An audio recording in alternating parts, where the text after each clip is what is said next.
Bismillahirrahmanirrahim. Assalamualaikum warahmatullahi wabarakatuh. Selamat pagi Bapak Ibu semuanya. Selamat datang di acara sosialisasi sertifikasi halal yang diselenggarakan oleh LPPOM MUI Provinsi Bali. Perkenalkan, saya Maya Anita sebagai moderator hari ini dan sekaligus memandu acara sosialisasi hari ini. Untuk acara sosialisasi hari ini akan dibagi menjadi dua sesi. Yang pertama adalah pemaparan materi dan yang kedua adalah sesi untuk berdiskusi menjawab pertanyaan dari para peserta. Untuk pemaparan materi dibagi menjadi 3 materi. Yang pertama adalah pengisian form sertifikat halal, pendaftaran sertifikat halal. Yang kedua pengetahuan tentang sistem jaminan halal. Yang ketiga tentang penggunaan serol. Mengenai untuk cara bertanya, Bapak Ibu dapat bertanya dengan meninggalkan pertanyaan di kolom chat yang tersedia pada menu Zoom. Baik, sebelum kita lanjut ke pemaparan materi, perkenankan saya membacakan sedikit profil dari narasumber kami hari ini.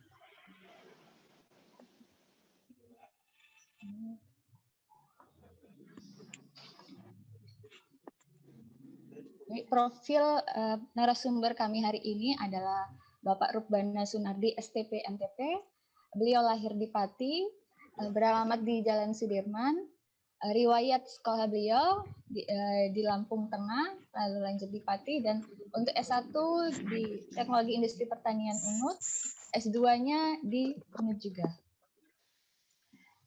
Pengalaman organisasi sebagai Ketua Departemen di FPMI, lalu anggota kami. Nah, untuk pengalaman beliau pernah magang di pabrik gula sebagai staf di Lab Analisis Pangan Fakultas Teknologi Pertanian dan sekarang sebagai staf admin serol di LPPOM MUI sekaligus menjadi auditor halal LPPOM MUI.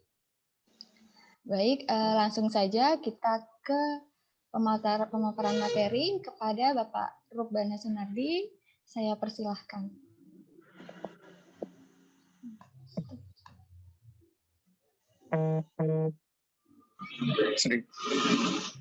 Assalamualaikum. Assalamualaikum. Ya.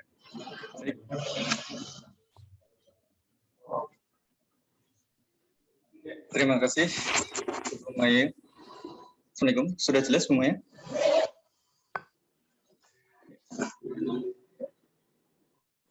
Assalamualaikum warahmatullahi wabarakatuh. Terima kasih Bu Maya atas waktu dan kesempatannya. Selamat pagi Bapak Ibu semua peserta acara sosialisasi pendaftaran pengisian form untuk registrasi memperoleh sertifikat halal di LPPOM MUI Bali. Jadi mohon izin untuk share materi pada hari ini.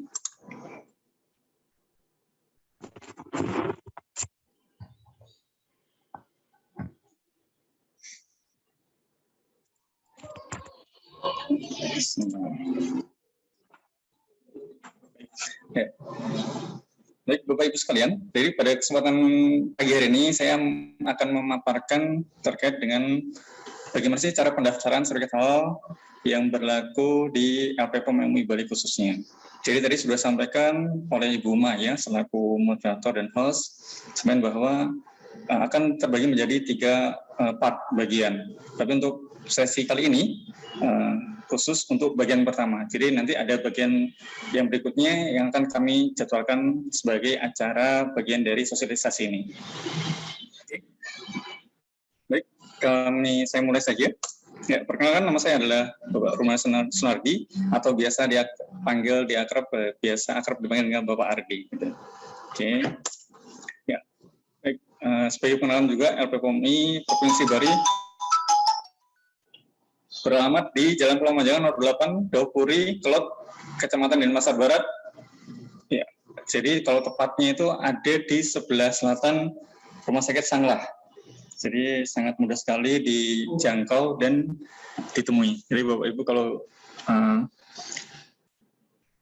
ingin mencari alamat LPPOM, ya kurang lebih tepatnya di daerah selatannya Sanglah ataupun sebelah barat Rumah Sakit Surya Husada. Ya. Nah, ini ada alamat ataupun kontak person dan IG. Dan kami juga sudah memiliki sudah ya, sini ada nomor telepon kontak person yang bisa dihubungi Bapak Ibu terkait dengan proses pendaftaran. Ya. Sini juga ada IG kami dan juga web yang bisa Bapak Ibu sekalian lihat dan cari informasi terkait dengan produk halal ataupun berkaitan dengan cara pengisian sertifikat halal. Ya, baik. Sebelum saya menjelaskan lebih lanjut terkait dengan pendaftaran, jadi kita ingin lihat kembali sejarah karena kehidupan itu memang tidak bisa lepas dari sejarah. Terkait dengan sejarah undang-undang halal Indonesia sendiri, memang perjalanannya cukup panjang, dimulai dari tahun 2004 yang merupakan pembahasan awal tentang rencana undang-undang jaminan produk halal sampai akhirnya diketok palu pada 2014 yaitu terkait pengesahan undang-undang jaminan produk halal itu sendiri, yaitu dengan nomor 33 tahun 2015 tentang jaminan produk halal, dan berlanjut sampai 2019 sampai adanya PP dan sekaligus pemberlakuan Undang-Undang nomor 33 tahun 2015 pada tanggal 17 Oktober 2019. Jadi yang awalnya bersifat voluntary, akhirnya dengan adanya undang-undang ini maka berubah menjadi mandatori dan mulai diaktifkan ataupun diberlakukan pada tanggal 17 Oktober 2019. Sampai nanti ada turunan juga sampai terakhir itu pada penerbitnya adanya PP yang dimana merupakan turunan dari peraturan yang ada sehingga lebih kompleks dan tersistematis, yaitu dengan adanya aturan PP nomor 39 tahun 2001 tentang penyelenggaraan jaminan produk halal. Jadi memang perjalanan halal ini memang cukup panjang sekali, di mana sebenarnya tujuan umum dari adanya undang-undang memberikan keamanan dan kenyamanan dan kepastian bagi customer dan konsumen bagi untuk mengkonsumsi makanan-makanan yang halal dan baik. Oke. Ya. Stakeholder, jadi kalau kita bicara tentang industri halal sendiri, halal Indonesia itu memang tidak lepas dari stakeholder yang saling berkaitan, yaitu ada 4 stakeholder yang selalu berkaitan. Di antara adalah pertama adalah yang pasti pemerintah, yaitu dalam hal ini dalam bentuk itu BPJPH, Badan Penyelenggara Jaminan Produk Halal, di mana badan ini merupakan payung besar yang akan mengakomodir semua kegiatan tentang sertifikat halal itu sendiri. Di mana peran BPJPH adalah sebagai pengajuan permohonan sertifikat halal dan penerbit sertifikat halal. Jadi yang awalnya dilakukan oleh MUI, sekarang dengan adanya undang-undang ini maka secara otomatis mulai pendaftaran awal sampai nanti penerbitan akan diterbitkan oleh negara, yaitu melalui Badan Penyelenggara Jaminan Produk Halal. Stakeholder yang kedua adalah LPH, di mana LPH, Lembaga Pemeriksa Halal, yaitu LPPOM MUI, merupakan lembaga yang sudah berpengalaman dan sudah lama terkait dengan pemeriksaan produk halal. Di mana kami sebagai LPPOM, kami sudah bekerja kurang lebih sekitar 30 tahun yang sudah memiliki pengalaman yang cukup banyak sekali terkait halal itu sendiri. Yang tak kalah penting adalah peran ataupun MUI, di mana peran MUI ini sebagai badan ataupun sebagai penetap fatwa. Jadi fungsi MUI itu fungsi fatwa itu sendiri adalah memberikan ketetapan halal apakah suatu bahan atau produk dalam perusahaan itu boleh atau tidak memulai sertifikat halal sendiri. Dan yang terakhir adalah tentunya adalah para pelaku usaha itu sendiri, di mana pelaku usaha ini merupakan garda terdepan yang merupakan sebagai penggerak dari sertifikat halal itu. Karena mau tidak mau pelaku usaha lah yang pada ujungnya yang sangat membutuhkan dan sangat berperan dalam sertifikat halal itu sendiri. Baik. Jadi tata cara memperoleh sertifikat halal kalau sesuai dengan undang-undang yang baru yang sudah berlaku dan telah turun sudah ada tentang PP-nya, maka di sini kita bisa meringkas gitu. Kita melihat dari alurnya, di sini ada alur permohonan, itu ada peran pelaku usaha. Setelah itu di mana pelaku usaha ini mendaftarkan sementara untuk pendaftaran awal di BPJPH, yaitu pelaksanaan pemeriksaan. Setelah itu lanjut adalah penetapan. Penetapan ini sebagai penetapan awal yang menentukan apakah diterima atau tidak di awal registrasinya. Dan nanti akhirnya akan diterbitkan namanya surat STTD, surat tanda terima dokumen. Yang selanjutnya adalah masuk ke tahap LPH, di mana LPH MMI akan melakukan pengujian ataupun pengecekan ke lapangan seperti yang kami lakukan. Setelah melakukan cek lapangan, dilanjutkan kami bawakan ke fatwa. Ya, jadi hasil sidak atau dari hasil audit yang dilakukan oleh LPH MMI, maka nanti akan kami bawakan ke sidang komisi fatwa. Jadi para ulama lah yang akan menentukan berhak atau tidak suatu perusahaan ataupun pelaku usaha yaitu mendapatkan surat ketetapan halal namanya. Setelah itu baru nanti dikembangkan lagi ke Badan BPJBH untuk menerbitkan sertifikat halal, di mana masa berlakunya adalah kurang lebih sekitar 4 tahun. Oke. Ya. Terkait dengan pendaftaran halal di Si Halal namanya. Jadi kalau sistem di BPJBH itu sebagai sistem awal informasi, maka nama akun yang bisa digunakan adalah Si Halal, di mana di informasi itu di Si Halal itu kita bisa melihat dan mendownload untuk terkait dengan informasi-informasi penting apa saja yang diperlukan, terutama untuk pengisian formnya. Nah, di sini di BPJBH kurang lebih seperti ini adalah alur yang yang harus dilakukan di proses awal untuk pendaftaran di Badan Penyelenggara Jaminan Produk Halal, yaitu di akunnya Si Halal. Jadi adalah surat permohonan, aspek legal perusahaan, daftar produk dan bahan, terus adanya dokumen penyelih halal, yaitu sesuai dengan KTP, selain KTP, dan SK penyelih halal. Terus ada juga terkait dengan alur proses, dan terakhir adalah sistem jaminan halal, yang mengacu pada HAS 23.000. Jadi Bapak Ibu pelaku usaha, jadi kalau ingin mendaftarkan sertifikat halal pada era yang baru ini, maka untuk sistem login, yaitu pendaftaran adalah melalui Si Halal yang Bapak Ibu bisa lihat di monitor. Oke. Dan bisa langsung juga dicoba. Oke. Nah ini untuk alamat ataupun nomor telepon bagian Satgas Halal Bali. Oke. Saya skip ya.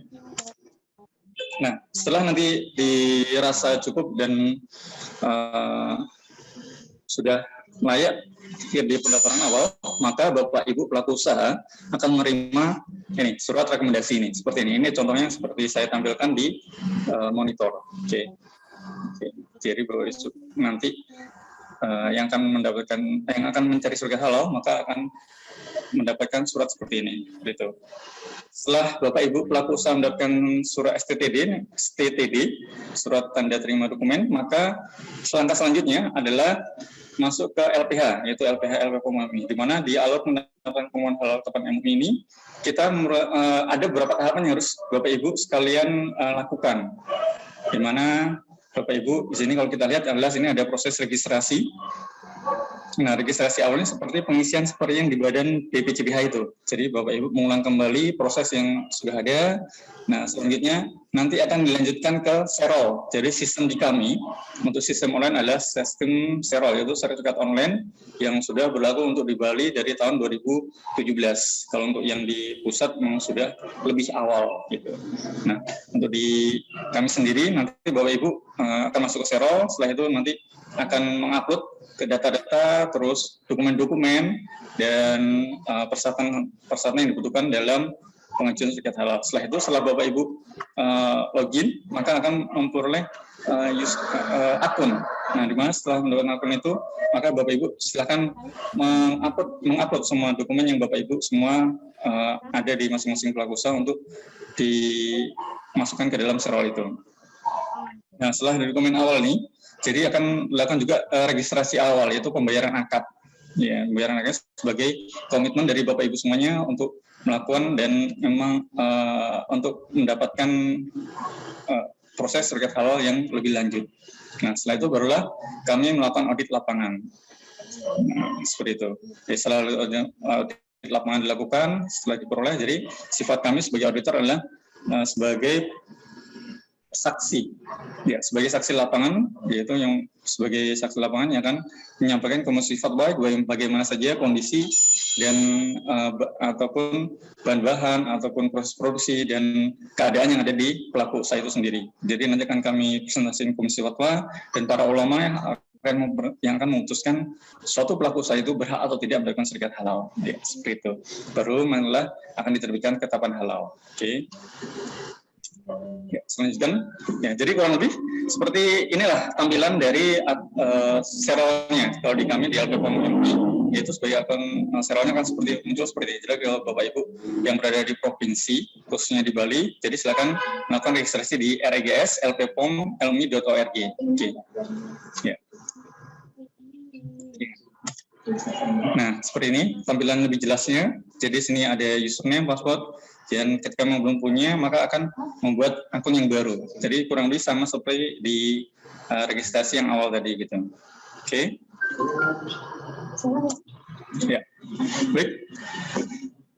Itu sebagai gambaran awal dari proses administrasi yang ada di LPPOM MUI, khususnya di LPPOM MUI Bali. Jadi pada kesempatan ini kita akan lebih fokuskan lagi ke cara pengisian formulir pendaftaran untuk industri pengolahan, terus pendaftaran restoran, pendaftaran rumah potong, yaitu atau unggas, dan template manual SCH.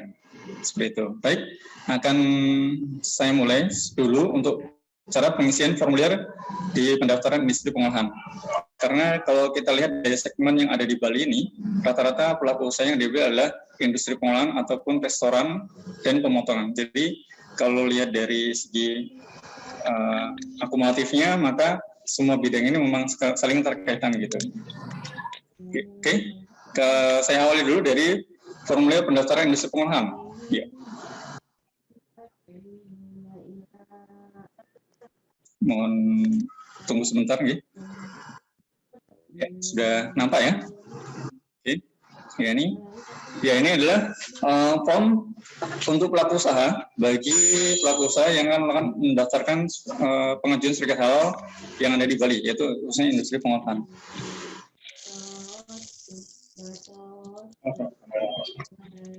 Oke.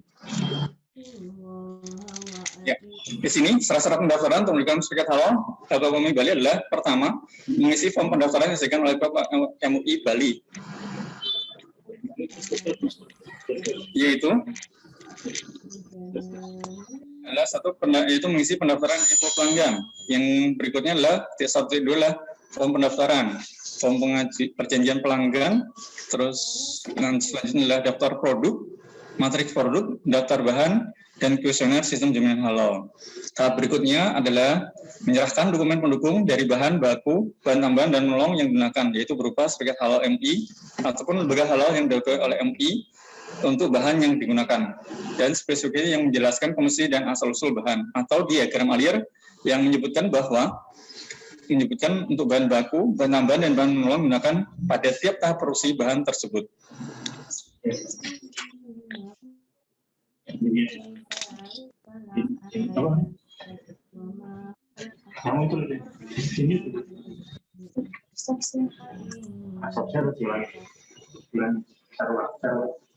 Mohon maaf Bapak Ibu, kami akan share ulang untuk terkait materi. Sebentar.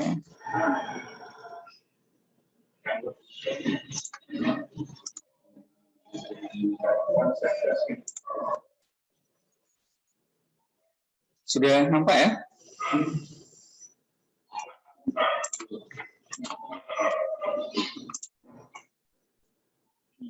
Belum, Pak.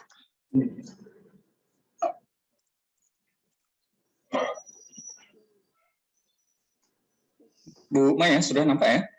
Halo? Sudah ya? Oh iya, mohon maaf, tadi ada gangguan. Baik, kami ulangi untuk terkait proses pendaftaran halal. Jadi, linknya dikirim, Pak. Ini Pak, chat link. Ada peserta minta link. Oh iya, baik, terima kasih Ibu. Nanti baik Ibu Maya akan membagikan linknya. Ya, tunggu sebentar ya. Baik, kami akan menjelaskan dulu terkait dengan proses pendaftaran atau cara pengisian, yaitu formulir pendaftaran industri pengolahan. Ya. Oke. Jadi kalau Bapak Ibu yang sudah mungkin pelaku usaha yang sudah pernah mendaftarkan, jadi tidak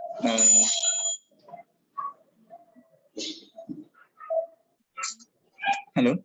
Ya, Bu Siti kelihatan lumayan ya. Ya, baik, kami lanjutkan.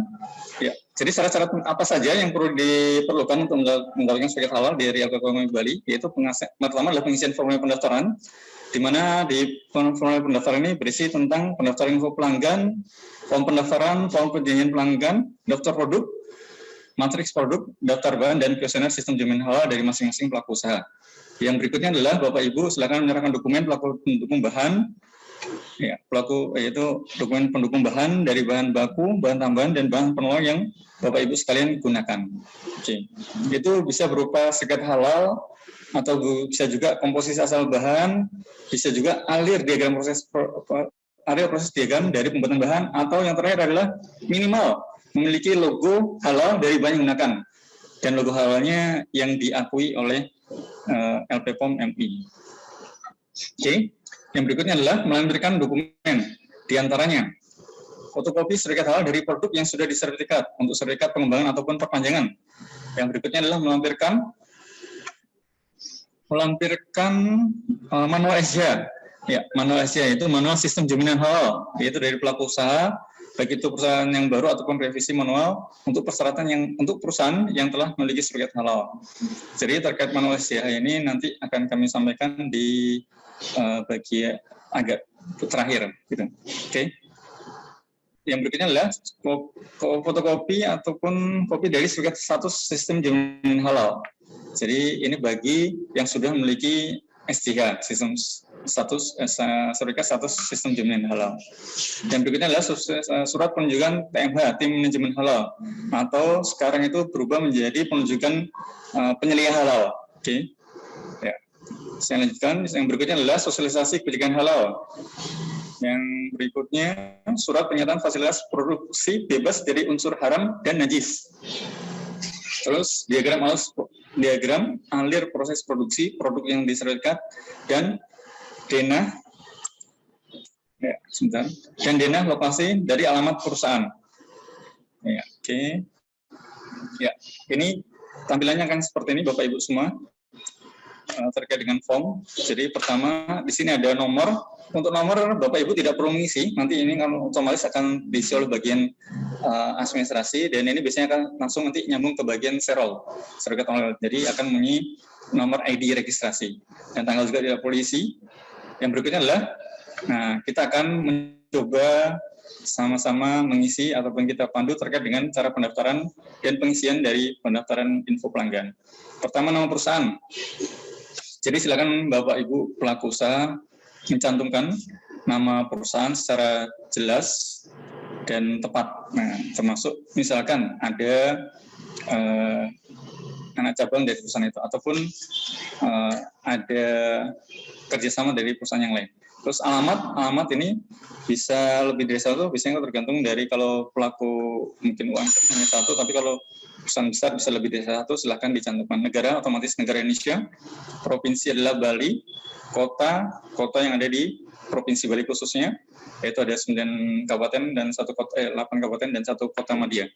Kode pos, nomor telepon, ya nomor telepon yang aktif Bapak Ibu ya.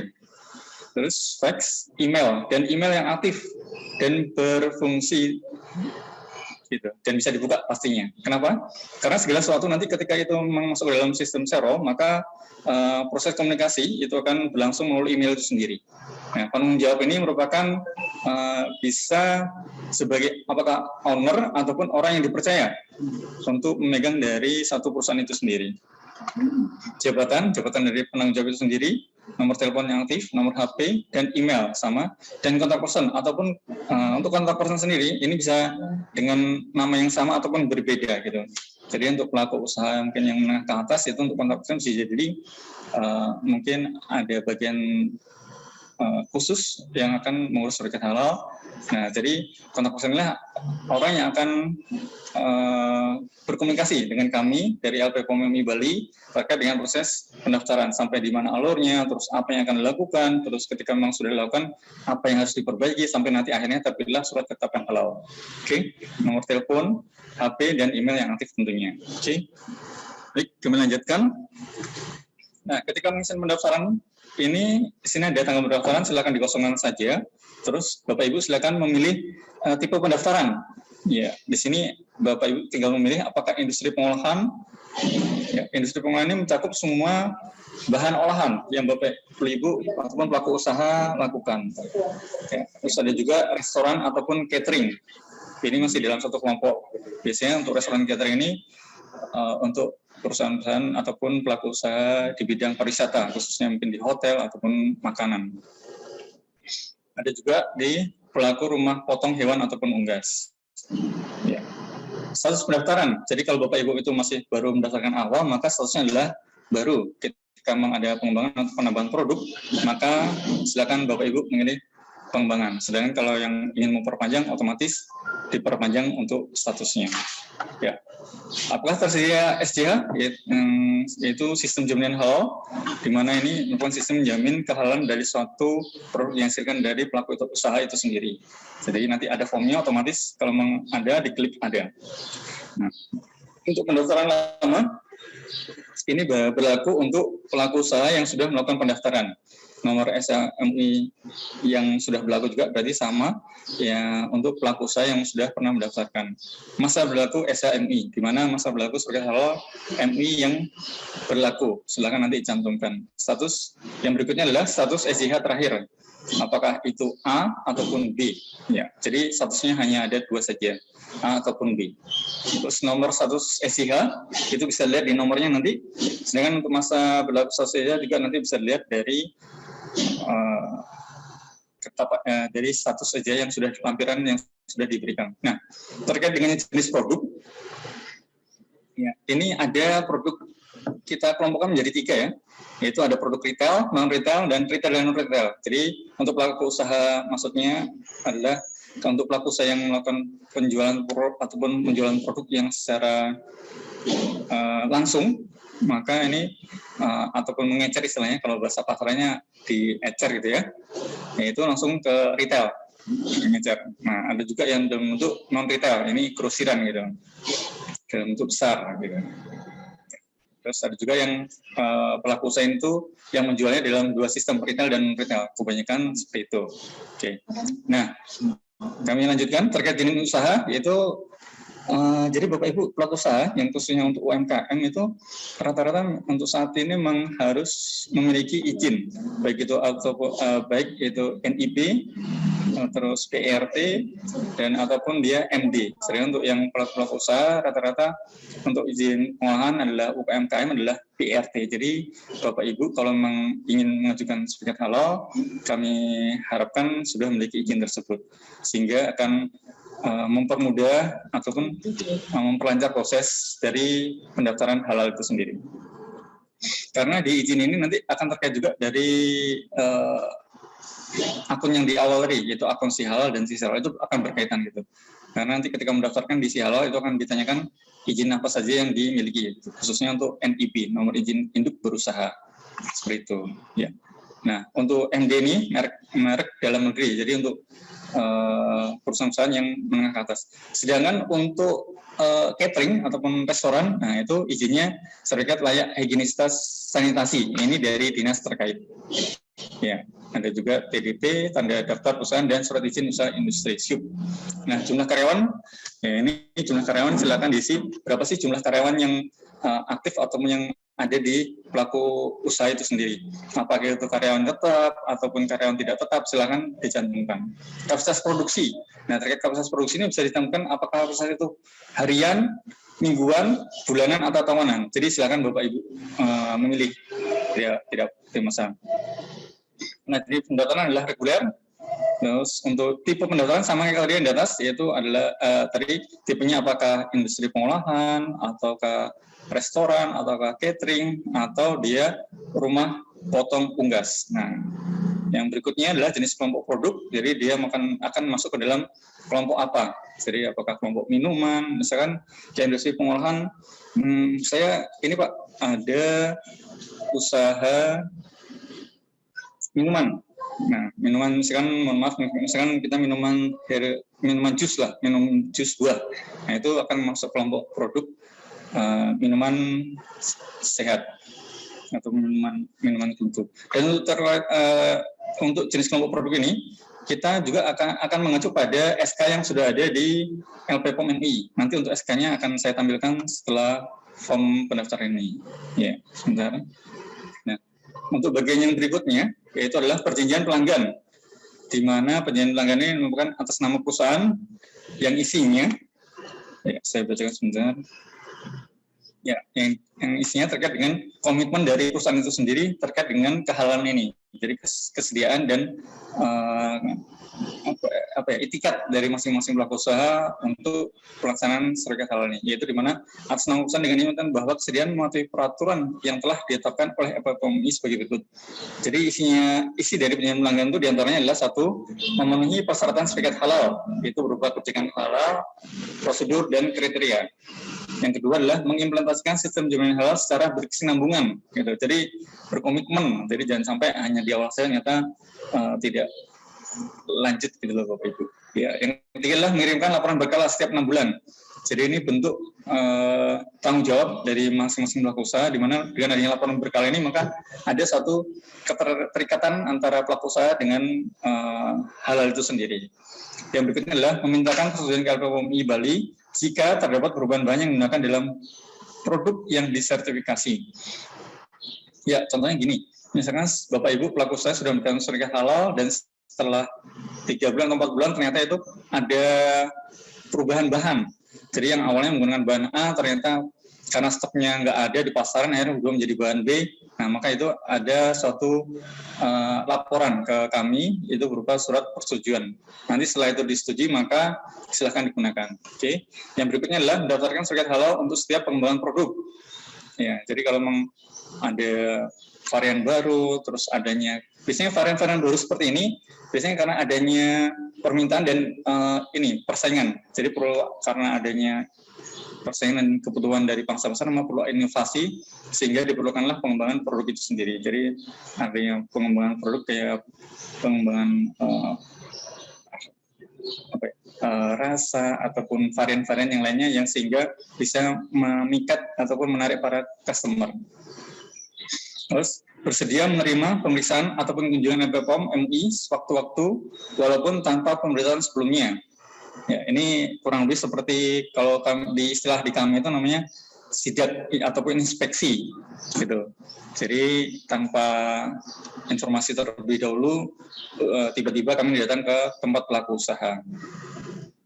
Dan untuk waktunya pun biasanya dari kami itu memang setiap tahun pasti kami berikan mesti ada satu sidak ke pelaku usaha, di mana biasanya sidak ini dilakukan ketika memang ada informasi ataupun ada masukan dari Komisi Fatwa itu sendiri ataupun dari masyarakat terkait suatu perusahaan yang dimungkinkan ataupun istilahnya diperlukan kejelasan benar atau tidak pelaku usaha itu dia komitmen menjaga kehalalnya seperti itu.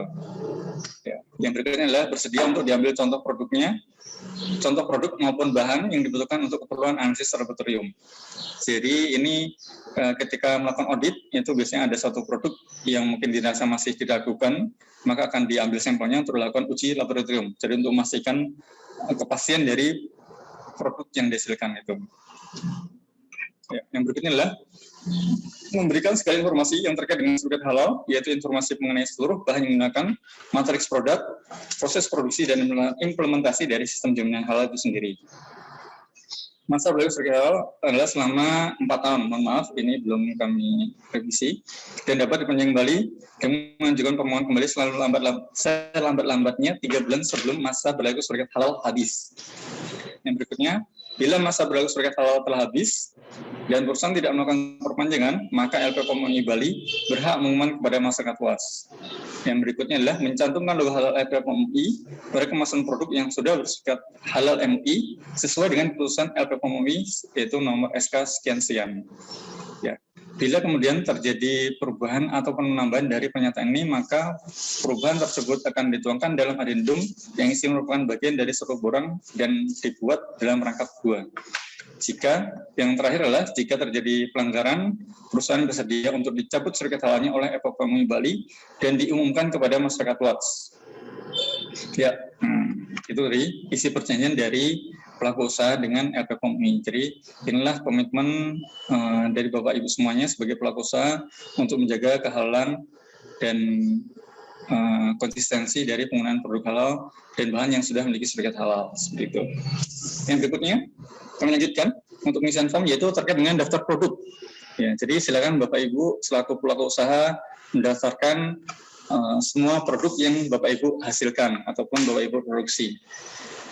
Untuk nama produk ini sesuai dari nama produk sesuai dengan kelompok produk yang sudah ditetapkan, apakah dia itu nanti kelompok minuman, makanan, ataupun olahan yang lainnya. Dan kami harapkan dalam penggunaan nama produk ini menggunakan nama-nama yang pastinya nama-nama yang baik gitu. Karena di dalam satu syarat di sistem jaminan halal itu ada istilahnya sistem jaminan halal terkait dengan produk, di mana dalam penamaan produk ini harus menggunakan istilah konotasi yang baik. Ya, jangan sampai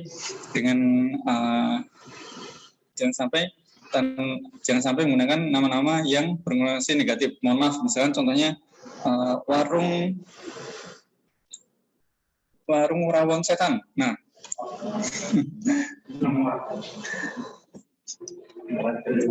produknya misalkan warung gendruwo ataupun nasi gendruwo gitu. Nah itu jadi jangan sampai menggunakan nama-nama yang negatif lah, seperti itu Bapak Ibu. Jadi nama produk itu diharapkan seperti itu, menggunakan nama-nama yang baik dan bisa memikat. Nah, di sini ada keterangan tidak dipublikasikan. Maksudnya apa? Jadi ketika Bapak Ibu pelaku usaha itu sudah mendaftarkan di Sero, maka itu akan secara langsung bisa terbaca oleh customer khususnya di dunia maya. Jadi kalau dia dipublikasi, maka secara otomatis akan muncul di web gitu. Tapi kalau tidak dipublikasi, maka hanya khusus untuk intern perusahaan itu sendiri ataupun pelaku usaha itu sendiri. Dan untuk pengkodean di sini ada namanya kalau tidak dipublikasi kodenya adalah 0, sedangkan untuk dipublikasi adalah -1, seperti itu. Ya. Nah, Pak, terkait dengan misalkan ini ada informasi yang mengatakan bahwa Pak, bagaimana apakah banyaknya produk itu berkaitan juga dengan biayanya, Pak? Nah, untuk di kami di LPPOMI Bali terkait dengan jumlah produk itu 1 ataupun 5, ya sebenarnya itu untuk biayanya tetap sama Bapak Ibu semuanya. Jadi yang membedakan adalah dari kelompok produknya, bukan dari nama produknya. Jadi kalau misalnya catering nih, satu dia menunya sampai 100 ataupun lebih dari 300, ya biayanya tetap sama gitu loh, seperti itu. Jadi silakan dicantumkan semuanya Bapak Ibu. Ya, yang berikutnya adalah terkait dengan matrik produk. Ya, matrik produk di sini merupakan matriks replikasi produk dan seluruh bahan untuk setiap jenis produk yang dihasilkan. Ya, di sini ada nama perusahaan, silakan diisi nama perusahaan ataupun pelaku usahanya, terus jenis produknya apa. Nah, di sini seperti kita pengisian checklist Bapak Ibu semuanya. Jadi kalau kita lihat pertama, misalkan nama bahannya terkait dengan nama bahan semua yang digunakan dalam suatu proses produksi. Misalkan Bapak Ibu di sini memproduksi minuman jus, ya, otomatis bahannya pertama adalah misalkan di sini adalah pertama buah mangga, terus ada juga buah jambu, buah jeruk, ada juga gula. Nah, apalagi selain gula biasanya dipakai adalah es batu ya, ataupun air. Ya, maka terus yang di sebelah sampingnya sini, sebelah kanan dari Bapak Ibu adalah nama produk. Jadi di sini adalah nama variannya. Pertama, jus buah jambu. Yang kedua, jus mangga. Jus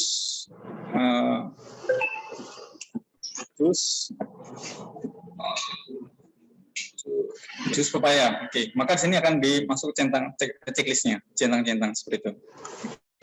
Ya. Terus yang berikutnya adalah daftar bahan. daftar bahan di sini nanti dimasukkan daftar bahan apa saja yang diperoleh, misalkan contohnya kayak daftar bahan mangga. Mungkin ini sebagai gambaran awal ya, nanti akan saya tampilkan untuk contoh realnya ya. Jadi biar Bapak Ibu pelaku usaha bisa melihatnya sebagai contohnya seperti apa, seperti ya. Di sini ada nama lembaga, produsen tempat asalnya, negaranya dari mana, terus ada juga supplier. Jadi supplier ini bisa lebih dari satu biasanya, seperti itu. Terus ada juga lembaga serikat halal, lembaga serikat yang diakui oleh LPPOM. Terus ada juga nomor SH, serikat halal, masa berlaku, dan dokumen lain. Dokumen lain ini seperti misalkan apakah MSDS, COA, ataupun alur yang lainnya. Oke. Nah ini yang berikutnya adalah kuesioner sistem jaminan halal. Di sini Bapak Ibu pelaku usaha silakan mengisi kuesionernya. Di sini ada kurang lebih 6 pertanyaan. Yang pertama, apakah perusahaan sepenuhnya serikat halal apakah distributor? Jadi silakan disesuaikan dengan kondisi masing-masing pelaku usaha itu sendiri. Oke. Ya.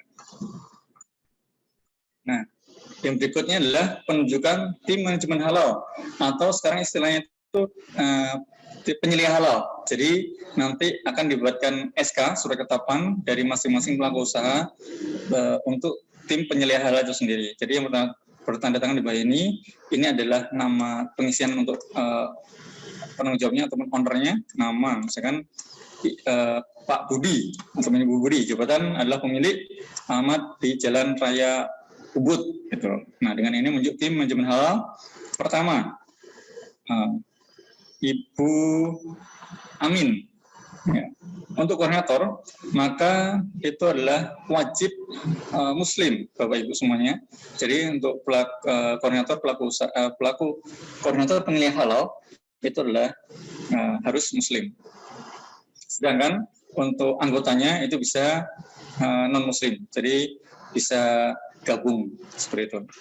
Nah nanti di sini diisi tanggalnya dan tanda tangan. Dan jangan lupa untuk pelaku usaha melampirkan fotokopi dari KTP koordinator penilai halal itu sendiri. Oke. Berikutnya adalah sosialisasi kebijakan halal. Nah ini adalah salah satu contoh bentuk sosialisasi secara ringkas dari masing-masing pelaku usaha kepada internal mereka sendiri, sehingga memberikan pengetahuan dan memberikan pandangan bagi tim dari pelaku usaha itu sendiri, misalkan untuk karyawan itu sendiri, untuk supplier dan yang lain-lainnya. Ya, jadi nanti di sini pelaku usaha silakan, ataupun dari segi tim penilai halal ataupun tim manajemen halal, silakan nanti membuat satu misalkan semacam kayak briefing itu ya. Jadi di situ di briefing itu akan disampaikan secara sepintas terkait dengan halal, pengetahuan tentang halal, terus tentang bahan, terus apa saja yang diperbolehkan dan apa saja yang tidak diperbolehkan dalam memproduksi produk-produk yang halal, seperti itu. Jadi akan memberikan suatu pemandangan dan pemahaman dari karyawan khususnya. Nanti setelah dilakukan, maka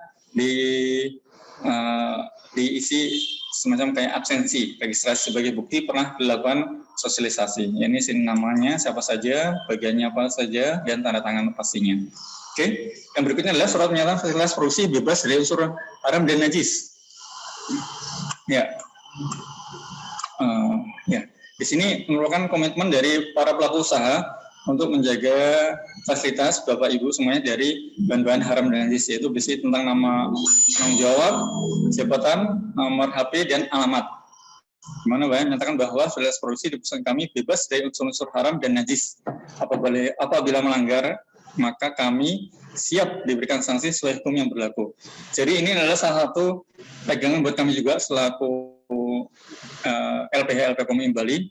Jadi ketika memang nanti akhirnya pada misalkan ketika kami melakukan sidak itu ada temuan-temuan ataupun hal yang keluar dari kesepakatan yang telah disepakati di awal, maka ini adalah salah satu bukti ataupun yang bisa digunakan sebagai untuk menarik sertifikat halal ataupun memberikan sanksi bagi pelaku usaha yang tidak sesuai dengan aturan yang telah diberlakukan. Yang berikutnya adalah diagram alur proses produksi. Nah ini diagram alur untuk proses produksi dari masing-masing produk yang dihasilkan. Nah, misalkan ada pertanyaan, Pak, misalkan kalau produknya catering Pak, terus menunya banyak, apakah dimasukkan satu-satu? Nah, kalau untuk terkait dengan menu catering seperti itu, biasanya untuk di dalam akhir proses produksi dicantumkan saja secara umum, secara global. Jadi apakah alurnya dari awal itu seperti apa gitu. Jadi tidak harus satu-satu, misalkan cara membuat soto seperti ini, cara membuat rawon seperti ini, cara membuat nasi seperti ini, tidak harus seperti itu. Jadi bisa jadi di dalam akhir proses produksi ini bisa dicantumkan di dalam akhir proses secara global gitu. Cuman untuk terkait dengan komposisi nanti akan ditanyakan oleh tim auditor sendiri ketika secara langsung bertemu dengan Bapak Ibu selaku pelaku usaha yang ada di lapangan. Nah, yang berikutnya adalah dengan lokasi ataupun alamat perusahaan. Jadi Bapak Ibu pelaku usaha dimohonkan untuk memberikan gambaran lokasi usaha dan alamat yang sesuai dan terdaftar sehingga para auditor ketika melakukan tinjauan ataupun ke lapangan itu dengan mudah dan cepat menemukan lokasi Bapak Ibu selaku pelaku usaha seperti itu. Karena terkadang pengalaman-pengalaman yang sudah itu ternyata denah alamat yang dicantumkan sama yang ada di lokasi kadang berbeda gitu. Jadi karena ada pernah kejadian salah tempat, salah masuk seperti itu. Nah, oke, Bapak Ibu, jadi itu salah satu contoh pengisian formnya. Dan untuk penunjuk teknisnya, Bapak Ibu semua bisa mempelajarinya kembali dan membacanya lebih detail. Di sini ada penunjuk pengisiannya, nanti bisa dibaca lebih lanjut lagi. Jadi kalau memang ada kekurang jelasan ataupun ada sesuatu yang perlu ditanyakan, maka nanti akan bisa langsung menghubungi kontak person kami yang sudah saya share tadi di awal, yaitu ada nomor WA yang Bapak Ibu semua bisa hubungi gitu. Oke. Halo, Bu Maya, sudah kedengaran ya? Bu Maya? Oke. Ya. Yang berikutnya, sebentar. Ya. Sebentar.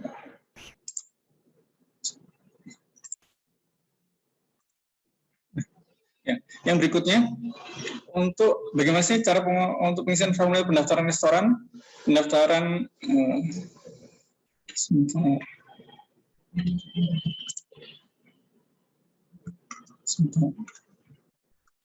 Mohon maaf Bapak Ibu ya, ada pengambilan file dulu. Nah, yang berikutnya itu bagaimana sih cara pengisian formulir? Halo? Yang berikutnya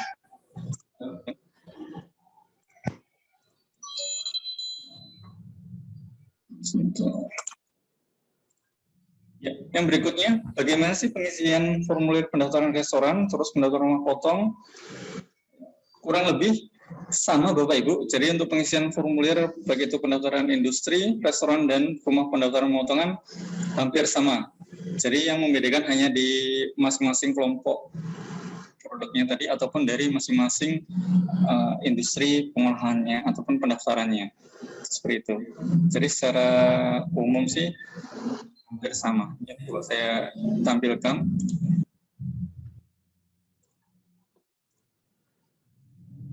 Ya, ini untuk formulir pendaftaran restoran.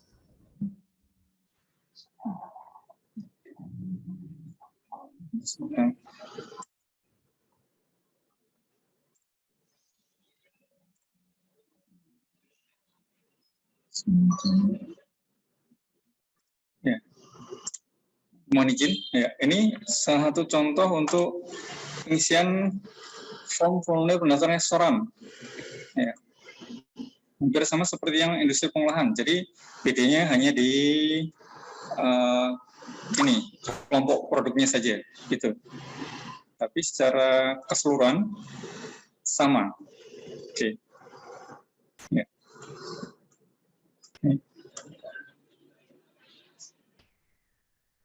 Ya, tetap sama dengan perizinan pelanggan. Oke.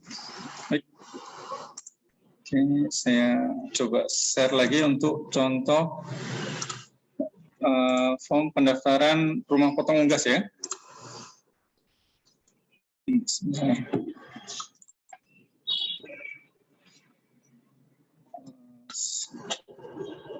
Sebentar.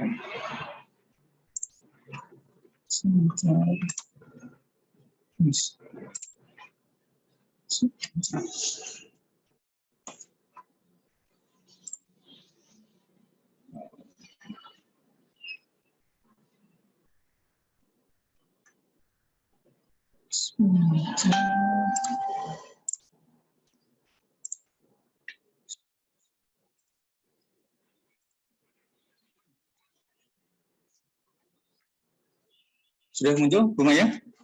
Maaf, belum muncul. Bu Maya? Belum muncul, Pak. Oh, belum muncul. Sebentar. Oke, sebentar. Saya ulangnya untuk formulir pendaftaran rumah potong unggas. Sudah muncul, Bu Maya? Sudah. Sudah kelihatan Bapak Ibu semua ya pelaku saya. Ya, ini contoh formulir pendaftaran untuk rumah potong hewan ataupun unggas. Jadi sama untuk pengisiannya. Jadi syarat pendaftarannya dalam pengisian form rumah potong, ini ada pengisian info pelanggan, form pendaftaran, perjanjian pelanggan, dan kuesioner sistem jaminan halal. Sama seperti tadi.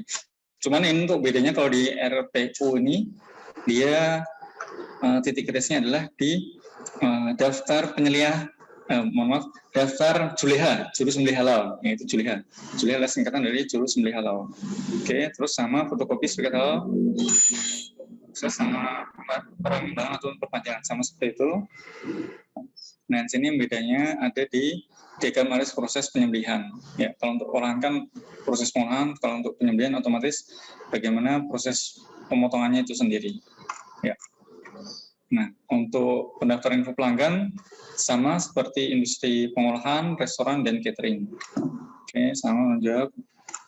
Oke, pendaftaran sama, tinggal dipilih ini apakah dia rumah potong atau yang lainnya. Nah, ini untuk izinnya yang berikan sini. Ini ada izin rumah potong hewan, terus ada kesehatan, dan izin yang lainnya. Yes, oke.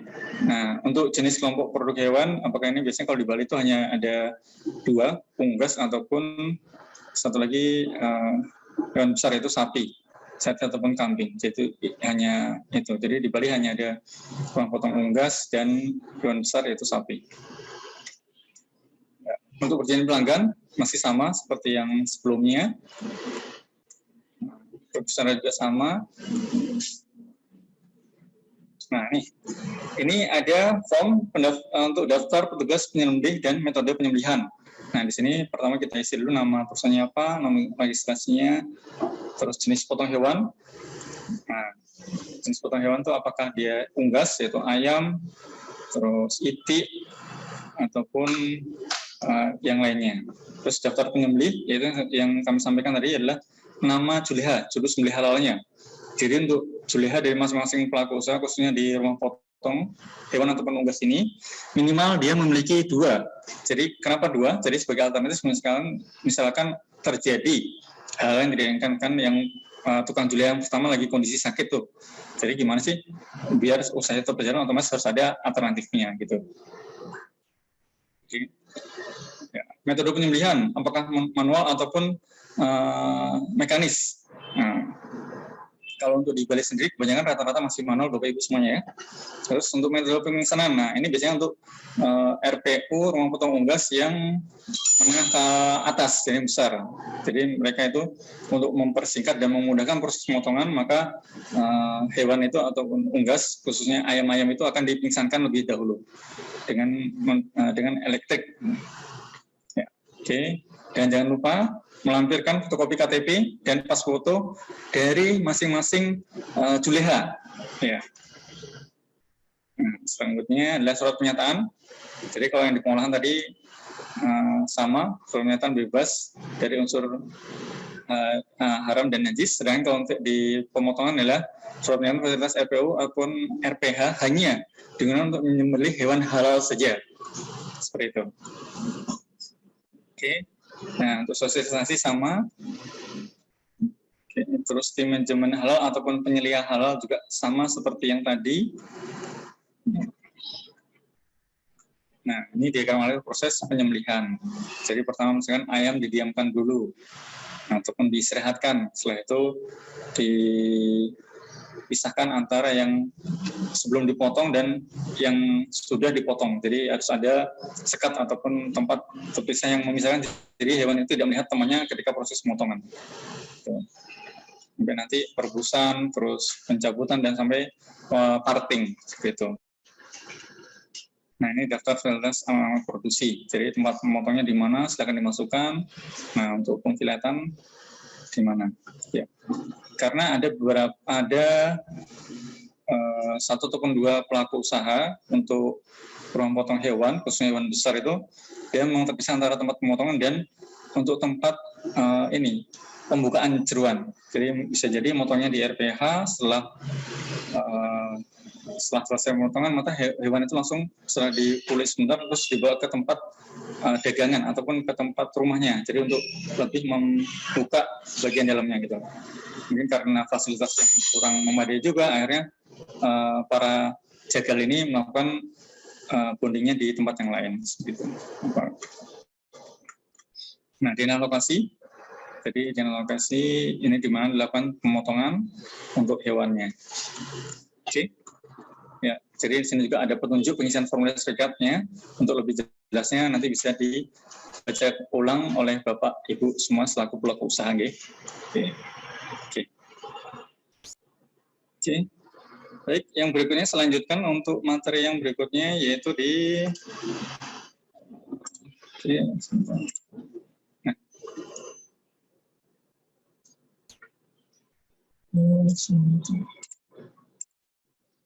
Ya, berikutnya adalah ini coba saya tampilkan Bapak Ibu untuk SK kelompok produk. Ya. Jadi yang menampilkan masuk dalam kelompok mana aja? Kelihatan Bu Maya? Maaf, belum terlihat, Pak. Sebentar.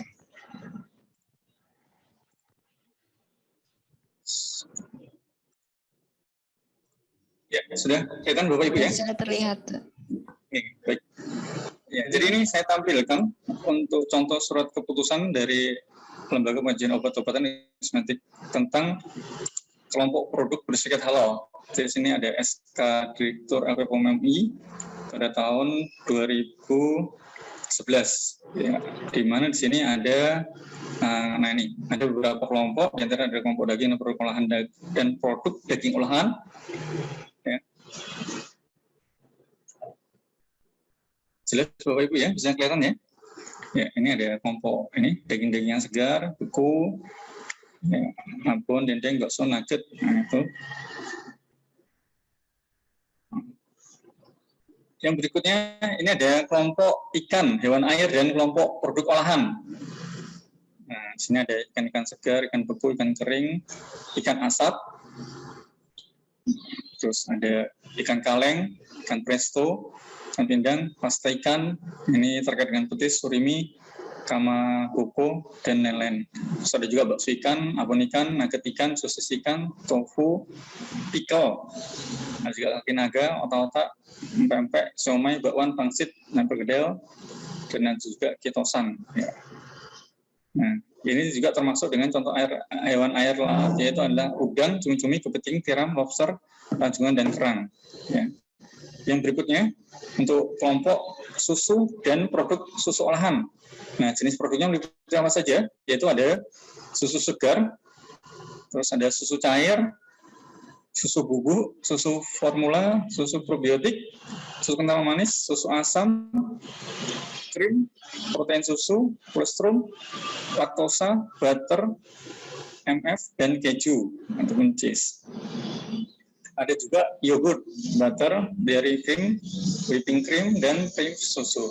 Nah, untuk kelompok yang berikutnya, yaitu ada kelompok susu dan makanan bayi ataupun balita. Di sini ada 6 jenis kelompok produk. Ada susu formula, bubur instan, biskuit, mie balita, premix, dan pure Bali ataupun balita. Ya. Yang kelompok kelima, yaitu ada kelompok telur dan produk telur olahan. Itu meliputi telur segar, telur beku, telur asin, telur pasteurisasi, telur fermentasi, telur pindang, dan tepung telur. Ya, ini kelompok telur-teluran ini. Oke, yang berikutnya adalah kelompok tumbuhan dan produk tumbuhan olahan. Nah, ini untuk yang perusahaan-perusahaan yang melakukan ekstrak-ekstrak ataupun makanan olahan, biasanya ada di sini. Nah, ini ada ekstrak tanaman. Jenis produknya meliputi sayuran segar, sayuran kering, sayuran beku, sayuran kaleng, sayuran fermentasi, pure sayuran, pasta sayuran, buah segar, buah kering, buah beku, buah kaleng, ada buah fermentasi, pure buah, pasta buah, rujak, rujak, manisan, dan asinan. Nah, Ada juga produk fermentasi tumbuhan, ada kayak tape, brem, dan lain sebagainya. Ada juga produk olahan produk kedelai olahan. Nah, ini yang paling banyak. Kalau di Bali ada produknya tahu, tofu, tempe, ini banyak produk dari olahan kedelai itu sendiri. Yang ke-19 jenis produknya adalah ada produk turunan kedelai ya, untuk kayak ISP, isolasi protein, terus AVS, lecithin, dan lain-lainnya. Ada juga produk kelapa olahan, ada kelapa santan, air kelapa. Terus ada produk sereal, yaitu berupa beras, gandum, jagung, dan ataupun sereal. Ada juga sereal siap saji dan ekstrak malt. Ya. Untuk kelompok yang ke-7, yaitu ada kelompok, di sini ada kelompok tepung, pati, dan produk turunan olahannya. Meliputi tepung-tepungan, yaitu ada tepung terigu, tepung gandum, tepung gatul, dan lain-lainnya. Yang berikutnya adalah produk meliputi adalah pati. Ada pati jagung, kentang, gandum, pati singkong, pati sagu, dan pati kacang hijau. Terus ada juga kelompok pati termodifikasi. Ada juga global oligosakarida, GOS, atau fruktosa oligosakarida. Ada juga inulin dan kulit pangsit ataupun siomay. Kelompok 8 yaitu ada kelompok nasi plus lauk pauk. Nah, ini bisa menu restoran ini, ataupun rumah makan. Ya. Yang ke-9 yaitu kelompok mie, pasta, dan produk olahan. Jenis produknya meliputi mie instan, mie basah, mie kering, bihun, pasta, witel, soun, produk olahan mie, dan olahan pasta. Yang kelompok produk yang ke-10 yaitu ada kelompok roti dan kue. Jadi di Bali sendiri itu untuk kelompok produk roti dan kue cukup banyak juga. Jadi bakery yang memiliki sertifikat halal di Bali sudah cukup banyak. Nah, ini masuk ke dalam jenis kelompok roti, cake, pancake, kue basah. Nah, kue basah ini banyak sekali nih. Jadi kayak lemper, pasta, risol, kue sus, kue lapis, kue legit, apem, pika, ambon, kue mangkok, martabak, lumpia, dan lain-lain. Jadi kue basah yang biasanya ada di jajan-jajan pasar itu. Terus kue semi basah, ada dodol, macik, jenang, dan lain sebagainya. Terus ada juga kue kering, ada dimsum, ada donat, muffin, pastry, puding, dan mousse. Yang kelompok ke-11 yaitu kelompok bakery ingredient. Ini meliputi tepung instan, bahan pengisi roti, pengkilap, gula dekorasi, bahan pengembang, terus emulsifier, tepung roti ataupun tepung panas, terus pengoles loyang, ada juga topping, premix filling, premix roti, dan custard. Ya. Kelompok yang ke-12 yaitu kelompok makan ringan untuk snack-snackan, biasanya untuk produk UMKM.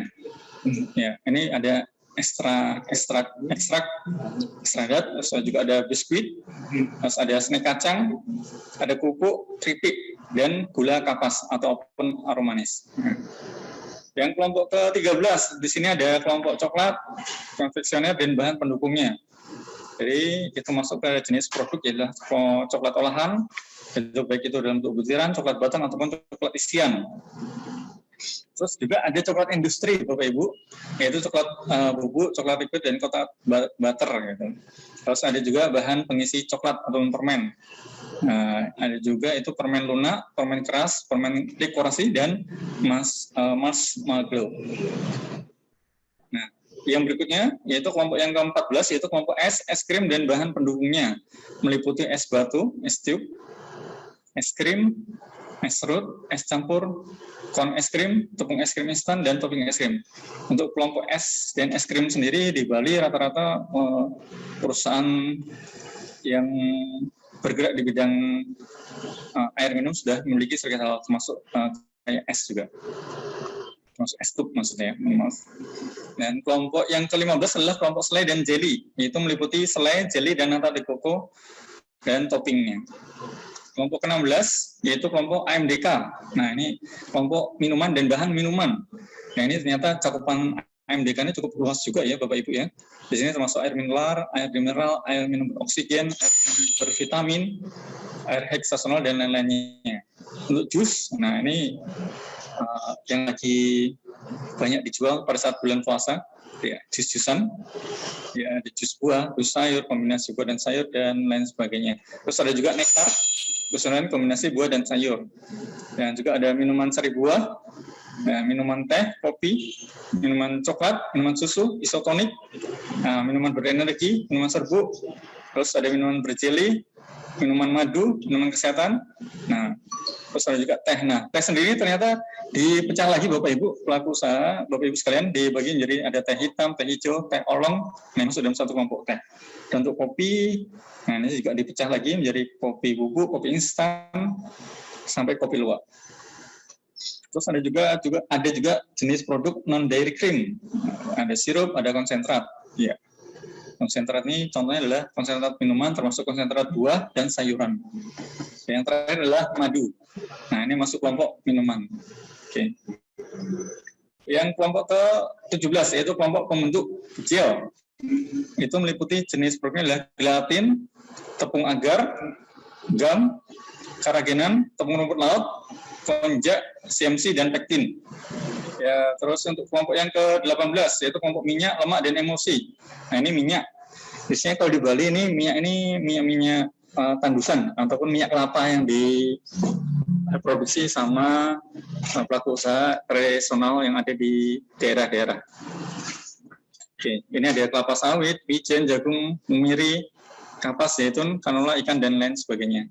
Terus ada juga lemak hewani, ada lemak ayam, lemak sapi. Terus ada juga olahan minyak dan lemak. Ya, ini meliputi margarin, pengoyang-oyang, butter oil, dan lain sebagainya. Terus ada juga oleokimia. Terus yang kelima adalah vegetable gain. Nah, untuk kelompok yang ke-19, ini ada kelompok ekstrak, di mana kelompok ekstrak ini terdiri dari oliserin, minyak atsiri, vanili, tamarin, dan lain-lain. Yang kelompok ke-20 ada kelompok bumbu dan rempah-rempah, yaitu meliputi tepung bumbu, itu ada tepung tempura, tepung pisang goreng, tepung ayam goreng, ya, dan lain-lain sebagainya. Ada juga bumbu instan, terus ada dressing, meliputi mayones dan Thousand Island. Terus ada juga saus, yaitu saus tomat, saus sambal, dan lain-lain. Terus juga ada kelompok sambal. Terus ada kecap manis, asin, dan Inggris. Juga ada penguat rasa. Terus ada kelompok rempah-rempah. Jadi kalau kelompok rempah-rempah ini berarti kayak ekstrak-ekstrak.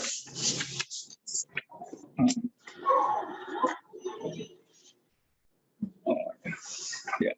Terus kelompok yang ke-21, di mana ini ada namanya kelompok flavor, seasoning, dan fragrance. Ya, ini ada 4, ada 6, intermediate, season, dan fragrance. Terus yang ke-22, kelompok 22 yaitu kelompok pemanis, terdiri dari gula. Gula ini banyak sekali, gula halus, gula merah, gula tebu. Terus ada juga tetes tebu, ada gula invert, glukosa, ada dextrose, ada fruktosa, ada pemanis buatan. Terus ada juga madu. Kelompok yang ke-23 adalah kelompok bahan tambahan, yaitu ada terdiri dari jenis produknya adalah pewarna, emulsi, asam asidulan, anti kempal, anti foam, antioksidan, pengeras, pemutih dan pematang tepung. Terus ada bentuk gel, bahan penggilap, pengawet, pengembang, penstabil, pengental, dan terakhir adalah surfaktan. Ya. Terus yang kelompok ke-24 yaitu kelompok protein dan asam amino. Itu ada taurin, ada asam glutamat, ada glutamin, ada histidin, ada prolin, ada fenilalanin. C. Ada cystein, listin, glisin, asam aspartat, leusin, nah sampai ada glukosamin. Oke. Yang ke-25 ada kelompok vitamin dan mineral, yaitu vitamin itu terbagi dari beberapa, ada A, B1, B2, B12, C, D, dan E. Terus ada juga kelompok mineral. Terus kelompok ke-26 adalah kelompok enzim. Yang ke-27, kita lanjutnya kelompok jamu herbal. Ini ada jamu seduh, jamu godokan, terus ada juga jamu dalam sediaan obat, yaitu kapsul, tablet, ataupun cair. Terus ada juga jamu pemakaian luar. Ada juga obat herbal dan minuman jamu. Nah, kelompok yang ke-28 ada kelompok suplemen. Ya. Yang kelompok 29 ini ada kelompok obat-obatan, terdiri dari jenis komponen adalah obat dalam, obat luar, obat suntik, infus, dan vaksin. Oke. Yang kelompok ke-30 ada kelompok kosmetik. Ya. Ini ada perawatan tubuh untuk lotion, sabun, pasta gigi, obat kumur, perawatan rambut, ada juga dekoratif dan parfum. Nah, untuk kelompok kosmetik cukup banyak juga di Bali pelaku usahanya. Ini biasanya untuk tempat-tempat para pelaku usaha yang bergerak di bidang pariwisata, khususnya di jasa misalkan kayak spa gitu, spa ataupun ekstrak-ekstrakan. Di Bali sudah ada beberapa pelaku usaha yang memiliki sertifikat halal. Oke. Terus kelompok restoran dan catering, otomatis jenisnya adalah restoran dan catering sendiri. Kelompok rumah potong, ada rumah potong hewan, rumah potong ayam. Dan yang kelompok ke-33 ada kelompok lain-lain, yaitu ada tinta, tisu, pembersih, kuas. Nah, ini bahan casing, gas, kemasan, dan lain-lain. Bapak Ibu nanti bisa di-download ataupun dicari di Google terkait dengan SK kelompok produk LPPOM MI. Jadi nanti bisa dilihat atau nanti bisa dimintakan ke Ibu Mayang. Baik, saya teruskan. Sebentar.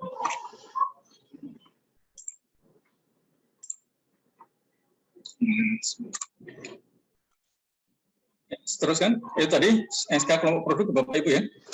Nanti bisa dibaca lagi.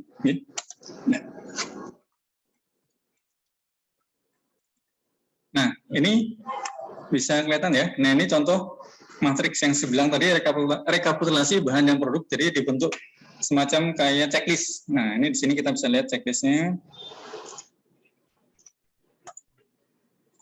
Nah, ini saya nama bahan. Jadi dimasukkan semua bahan yang digunakan apa saja, terus ini nama produknya. Nah, ini kita centang satu-satu. Apakah sesuai dari kelompok bahan dan produk yang dipakai. Misalkan kayak sapi lapis. Sapi lapis kan pakai daging sapi. Ya, centang. Terus pakai tepung terigu, centang. Pakai minyak goreng, centang. Seperti itu. Oke. Nah, ini. Terus ini contoh pengisian untuk menu bahan. Jadi bahan. Misalkan sini daging sapi. Dari produsernya adalah dari peternak, terus negara Indonesia, suppliernya misalkan UDSK atau apa atau yang lainnya nggak apa. Nah, ini ada SH-nya itu. Bagaimana Pak kalau semuanya bahannya bahan nabati? Ya berarti bahan nabati. Jadi kalau bahan nabati itu masuk dalam positive list ya. Nah, Oke. Baik Bapak Ibu, ini ada tips dari kami terkait dengan proses sertifikat halal. Apa sih yang bisa dilakukan Bapak Ibu semuanya dalam memperoleh sertifikat halal? Tipsnya dari kami, kalau boleh kami sampaikan, yaitu pertama, adalah pahami seluk-beluk sistem jaminan halal.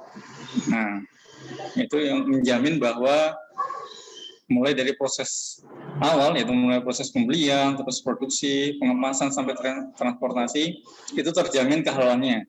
Yang kedua, pastikan semua bahan yang digunakan adalah halal. Salah satu caranya dengan membeli supplier yang sudah memiliki ketetapan halal. Seperti itu. Nah, kalau untuk supplier yang sayur-sayuran bahan nabati, ya tidak perlu tentunya. Terus, pastikan alat produksi tidak digunakan secara bersamaan untuk memproduksi produk lain yang tidak halal. Itu ini salah satu tadi itu hubungannya dengan komitmen menggunakan fasilitas yang bebas haram dan najis.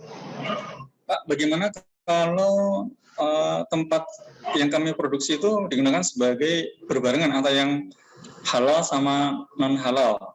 Nah, otomatis nanti itu ada ketentuannya, nanti bisa ditanyakan lagi. Jadi memang harus terpisah pastinya antara yang tempat peralatan yang halal dan peralatan yang non halal, dan itu pun baik itu peralatan utama ataupun pembantu dan penolong harus terpisah semuanya. dan ada aturan yang mengatakan bahwa semua itu harus menjamin bahwa semua peralatan yang digunakan adalah terpisah. Terus adalah yang berikutnya adalah siapkan dokumen yang menjadi persyaratan sertifikat halal. Yaitu dokumen-dokumen ini terkait dengan yang tadi kami sampaikan di awal tadi. Terus yang terakhir adalah mempelajari sistem jaminan halal dengan membaca buku khas 23.000 atau mengikuti pelatihan. Ya, seperti itu. Yang berikutnya, nah ini adalah contoh ketetapan halal yang sudah dikeluarkan oleh tim Komisi Fatwa, sudah disahkan dan dikeluarkanlah ketetapan halal oleh MUI. Nah ini contohnya ketetapan halal yang dikeluarkan oleh MUI Indonesia Provinsi Bali. Di sini hampir sama seperti sertifikat halal yang sebelumnya. Nah, cuman di sini istilahnya berganti menjadi ketetapan halal. Dan nanti dari dokumen ini akan silakan Bapak Ibu pelaku usaha yang sudah menerima ketetapan halal, silakan diserahkan ke Satgas ataupun BPJPH Satgas setempat. Nah, nanti akan dikeluarkan namanya sertifikat halal yang dari negara. Dengan masa berlaku adalah 4 tahun. Nah, ini contoh sertifikat halal yang sudah jadi dan diterbitkan oleh negara. Di sini ada ID card-nya, ada ID-nya, nomor ID-nya. Nah, ini ada jenis produknya apa. Nah, ini ada nomornya juga. Nah, ini untuk masa berlakunya adalah 4 tahun. Ya. Oke. Ini saya lanjutkan. Nah, ini ada tips buat Bapak Ibu semuanya sebagai pelaku usaha, bagaimana sih mengenai logo halal MUI. Jadi untuk pastikan produk Anda adalah menjamin yang digunakan adalah produk-produk yang benar kehalalannya. Di mana sini ada tulisan Majelis Ulama Indonesia, sini ada teksnya. Nah, terus ada juga Majelis Ulama Indonesia dalam bahasa Arab. Yang berikutnya adalah tepat di tengah ada tulisan halal. Jadi kalau dia halal MUI Indonesia, LPPOMI itu ada kata-kata halal di tengahnya. Nah, seperti itu. Ya. Dan untuk LPPOMI ini ada juga penomorannya dari masing-masing ketetapan halal. Nah, ini contoh logo halal yang ada di luar negeri. Ini ada dari Ivanka, ada dari Australia, ada dari Malaysia, ada dari Thailand, ada dari Singapura. Oke. Oke. Ini ada fakta sertifikat halal. Kenapa sih para pelaku usaha itu mencari sertifikat halal? Ini pertama adalah sertifikat halal merupakan tanggung jawab produsen. Jadi memang benar tadi itu dengan adanya komitmen dan pernyataan tadi. Terus juga sertifikat halal menjadi nilai tambah produk. Ya, jadi otomatis secara tidak langsung adalah satu manfaat ataupun mencari sertifikat halal ya otomatis memperluas pangsa pasar dan menarik konsumen gitu dan memberikan keamanan serta kenyamanan bagi customer-nya. Terus berhimpun dalam komunitas bisnis memudahkan pelaku usaha mendapatkan informasi. Jadi mungkin dengan adanya forum-forum diskusi ataupun kelompok-kelompok itu akan memudahkan kita dalam memperoleh informasi. Yang keempat, bisnis semakin berkembang pasca mendapatkan sertifikat halal. Jadi itu adalah satu manfaat dari sertifikat halal itu sendiri. Yang kelima adalah percaya diri pelaku, di mana pelaku usaha menjadi lebih percaya diri dan bertambah dalam memasarkan produknya. Jadi lebih pede gitu loh. Jadi ini menurut saya sudah memiliki sertifikat halal. Jadi konsumen itu lebih nyaman ketika memilih dan mengkonsumsi produk yang Bapak Ibu hasilkan. Yang terakhir adalah sertifikat halal menjadi alternatif media promosi yang murah. Oke. Ya. Nah, baik Bapak Ibu semuanya.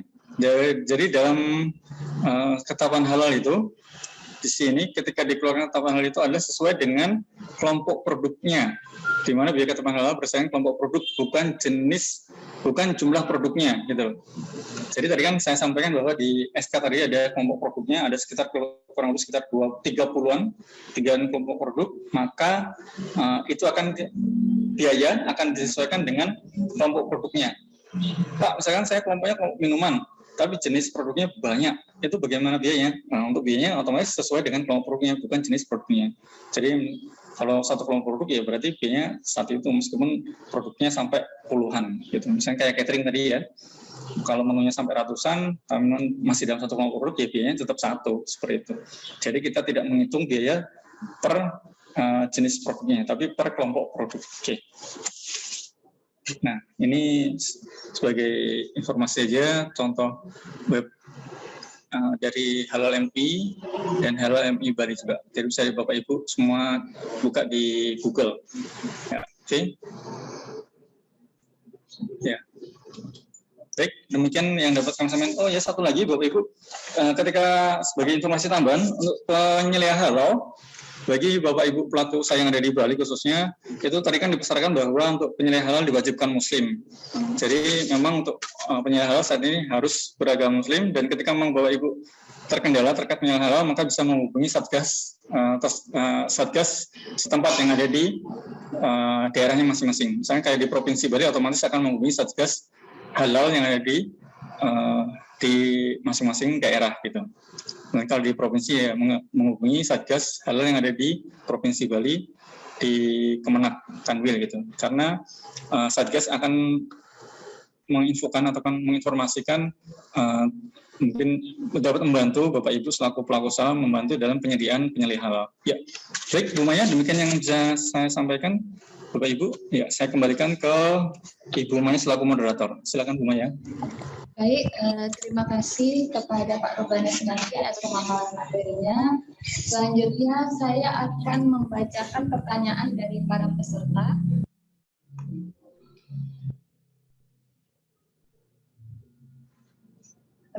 Bagi peserta yang baru bergabung atau terlambat bergabung, saya bacakan kembali aturan bertanya. Bapak Ibu bisa bertanya dengan meninggalkan pertanyaan di kolom chat yang tersedia pada Zoom. Baik, pertanyaan pertama dari Ibu Mada Ayu Rameswari.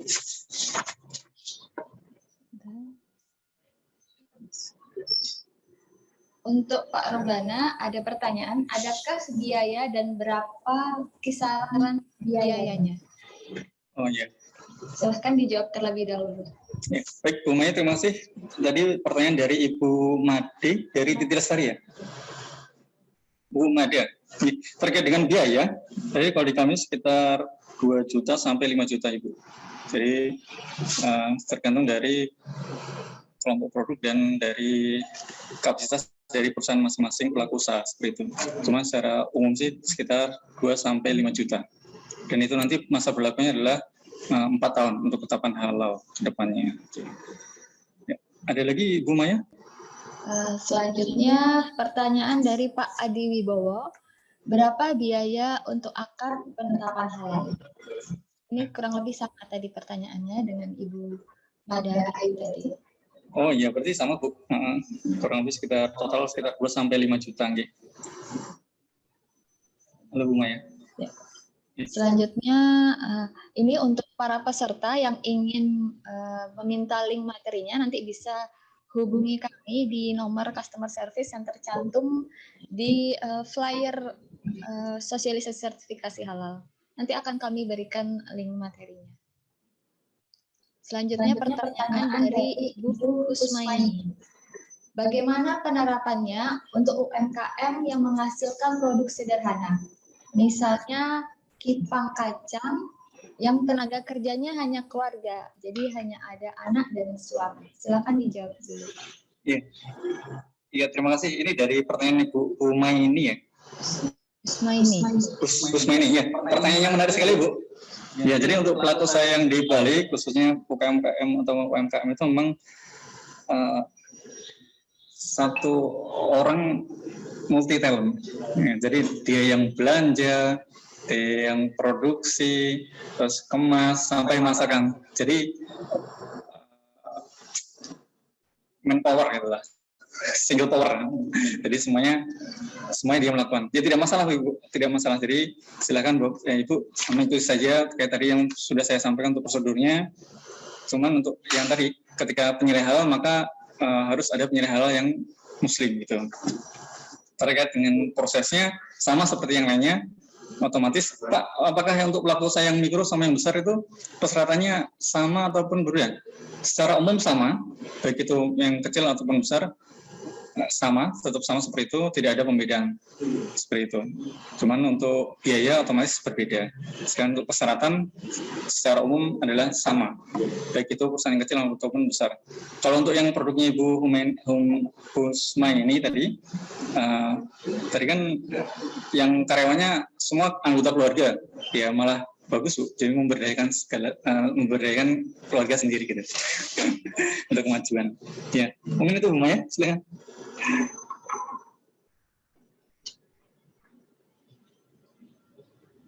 Baik, selanjutnya untuk Ibu Husma ini apa sudah jelas dengan jawaban dari Pak Rubana Sunardi, Pak Ardi? Kalau sudah, terima kasih. Oke, baik. Nah, maksudnya persyaratan yang itu Bu, misalnya harus ada surat pernyataan dan sebagainya memang tetap jalan gitu. Iya Bu Usma ini produknya, mohon maaf, produknya sudah lama berjalan Bu? Belum, saya menanyakan aja Pak. Oh iya. Jadi kalau untuk persyaratan tetap sama Bu. Kalau untuk yang formation form itu juga. Jadi sosialisasinya? Ya, untuk sosialisasi. Sosialisasinya tetap sama. Iya, jadi sosialisasi intern aja Bu.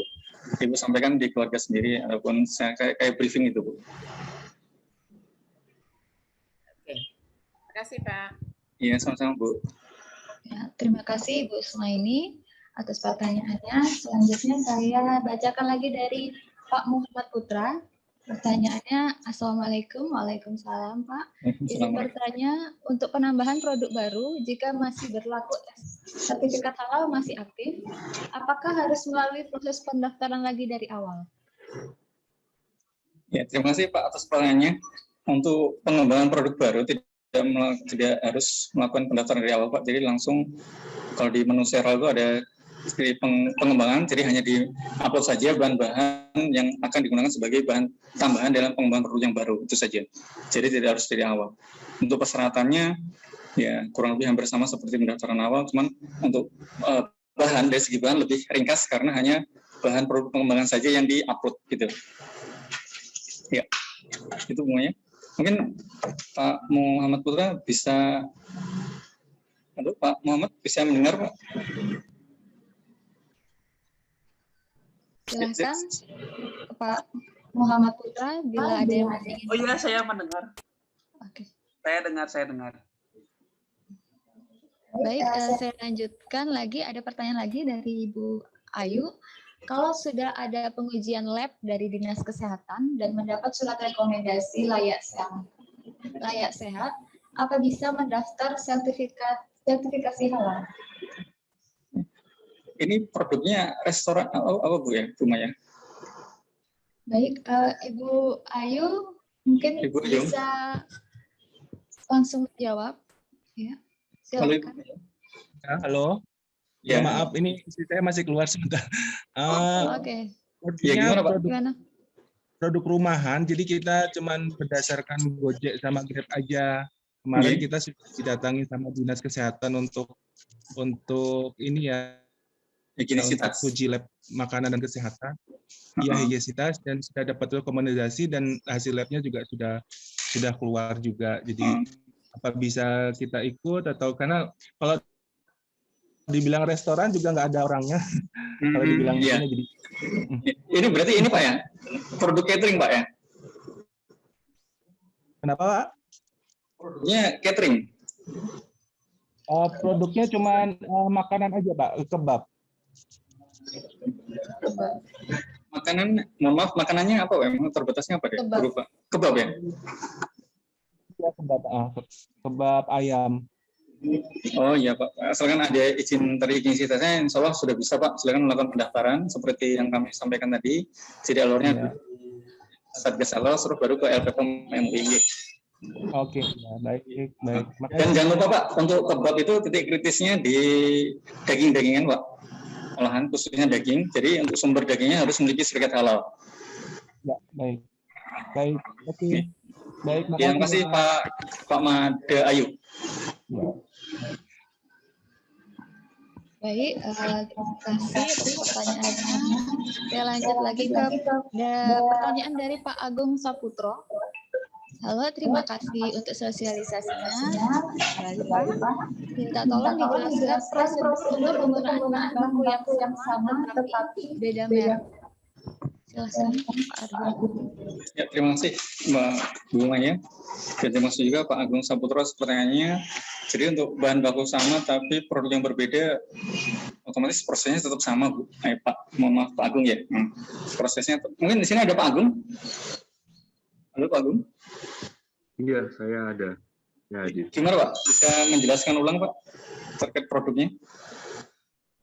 Jadi saya misalnya daging durian gitu ya, merek A. Merek A ini kebetulan mereka stoknya habis, jadi saya harus cari pengganti supplier sama-sama daging durian dengan merek B. Sama-sama keduanya mempunyai sertifikat halal untuk daging durian. Ya, tidak masalah Pak. Iya. Jadi ketika pendaftaran di awal itu kan sudah disampaikan bahwa untuk supplier kan pasti bisa lebih dari satu Pak. Jadi nanti silakan dicantumkan alternatifnya terkait bahan-bahan yang digunakan gitu. Jadi akan memudahkan bagi customer itu sendiri ataupun pelaku usaha dalam memilih bahan gitu. Ya, mungkin itu Pak Agung. Oke, baik, terima kasih. Jadi saya langsung kontak ke LPOM MUI yang di Denpasar ya. Iya. Ini Bapak produknya apa Pak? Mohon maaf. Jenis produk kue Pak. Kue ya? Kue masuk ke jajan-jajanan tadi Pak. Kue basah atau kering Pak? Kue kering. Oh iya. Kalau kue kering nanti dimasukkan aja semua bahan alternatifnya Pak. Misalkan kayak minyaknya nih.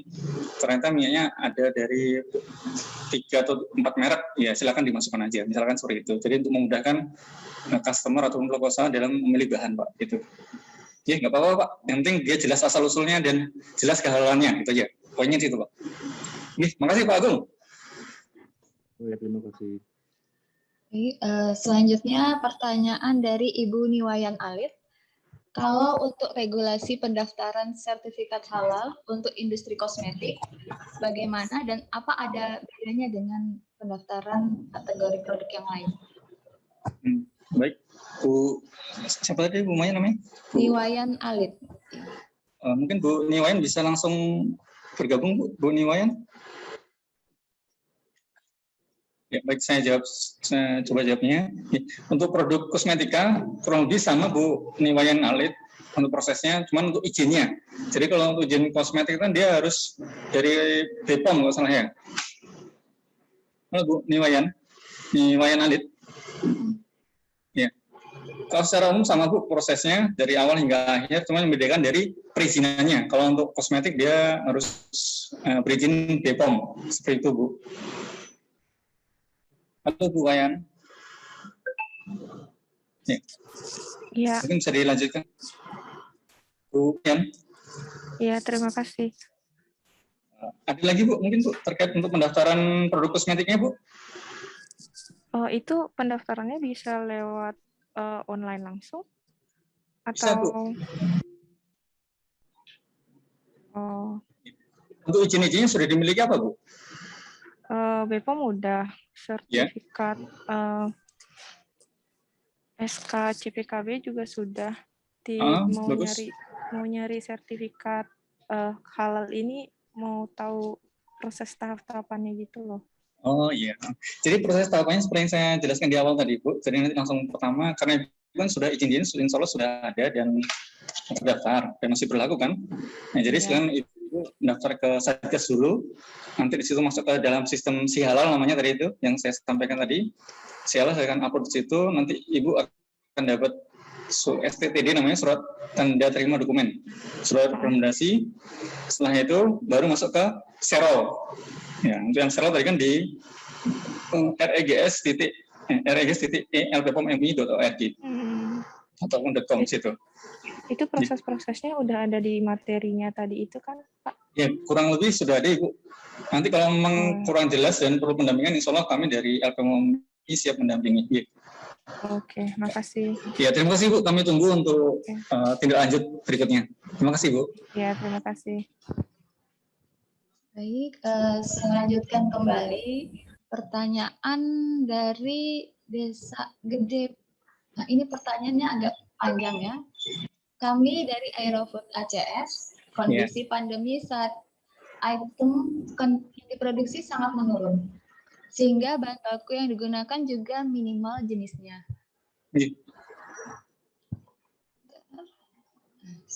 Halo Bu Maya. Mungkin dari tim ACS bisa menyampaikan? Halo? Ya, selamat pagi. Selamat pagi Pak. Iya pagi Bu. Dengan Ibu siapa dari ACS ya? Ya, saya Desa Putri Pak dari Aerofood ACS. Oh iya Bu Desa, silakan. Ya. Terima kasih Pak untuk waktunya. Jadi ada beberapa pertanyaan yang ingin saya sampaikan. Yang pertama, kami ingin menyampaikan terlebih dahulu kondisi saat ini di Aerofood ACS itu karena tidak ada penerbangan internasional, Pak.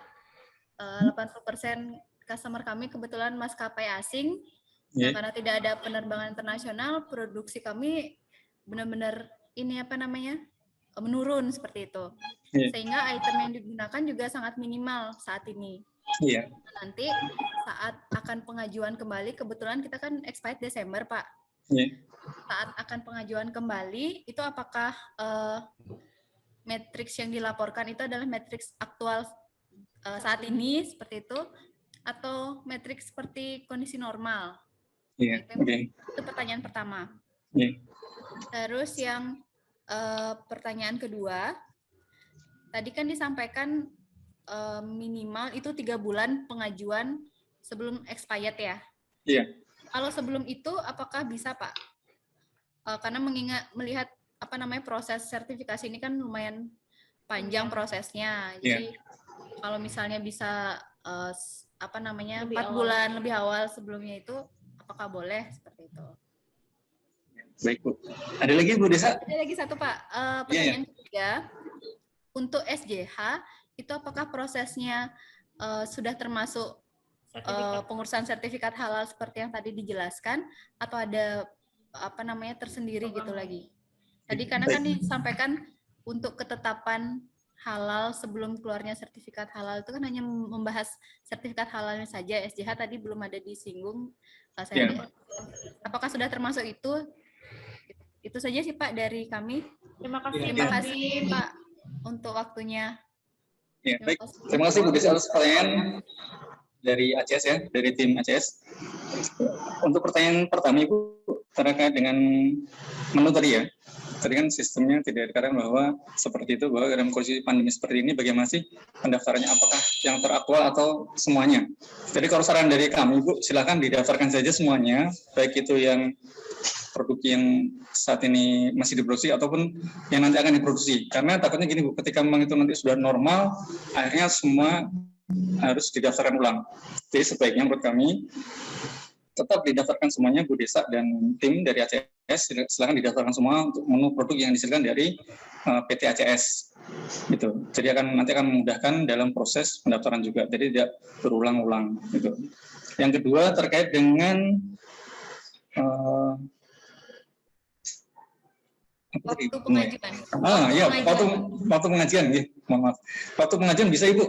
Jadi bisa lebih diawali nggak apa-apa, tidak masalah. Kalau orang kan lebih awal lebih baik gitu ya. Yang terakhir terkait dengan SJH masih dalam satu sistem Ibu. Jadi ketika proses audit itu nanti akan mencakup semuanya. Jadi sertifikat halal dan ketetapan halal dan sistem jaminan halal. Kayak gitu Ibu. Siap, terima kasih Pak Ardi. Ya, terima kasih Bu Desa dan tim dari ACS. Jadi satu tambahan kami, kalau memang nanti misalnya saat audit dilakukan, audit kunjungan ke lapangan dilakukan, apabila yang kami daftarkan all item yang tidak tersedia di saat ini sesuai list metrik, kan tidak masalah ya Pak ya? Iya Bu, tidak masalah. Asalkan dia kuncinya di daftar bahan, dia jelas asalnya dan jelas sumber sertifikat halalnya, itu aja, tidak masalah. Tapi tidak tersedia di lapangan kan gitu, tidak masalah ya Pak ya?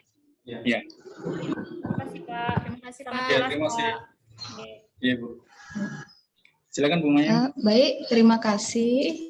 Kita masih ada waktu 15 menit. Silahkan pada para peserta bila masih ada yang ingin ditanyakan. sekedar informasi kepada tadi 5 peserta pertama yang bertanya, silakan menghubungi kami di nomor customer service LPPOM MUI. Kami akan ada sedikit hadiah bagi 5 peserta pertama tadi. Ada Ibu Mada Ayu Prameswari, Pak Adi Wibowo, Ibu Gusmaini, Pak Muhammad Putra, dan Pak Agung Saputra. Silakan menghubungi kami di nomor customer service.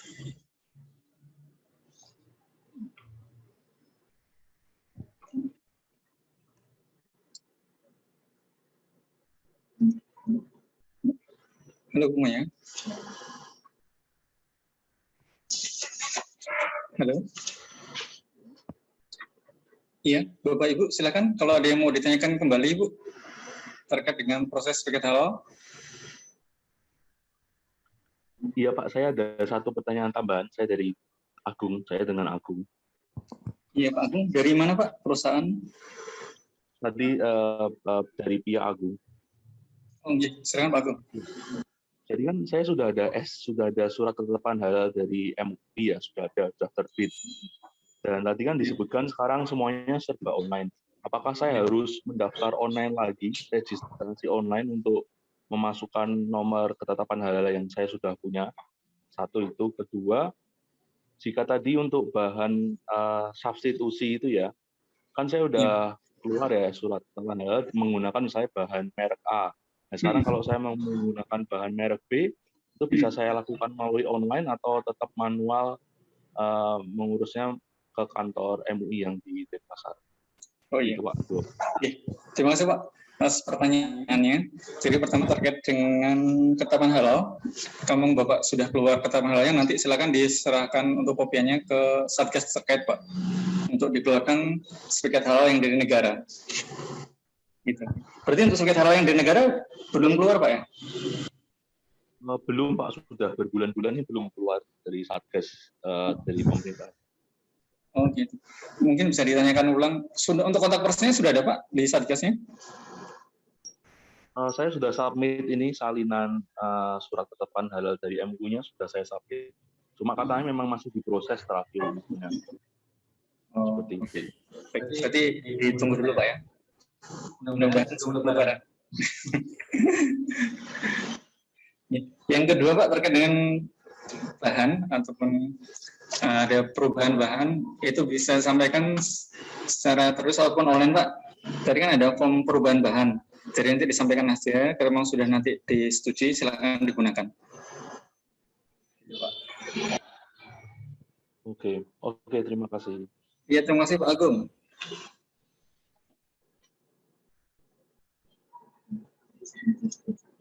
Ada lagi Bapak Ibu sekalian?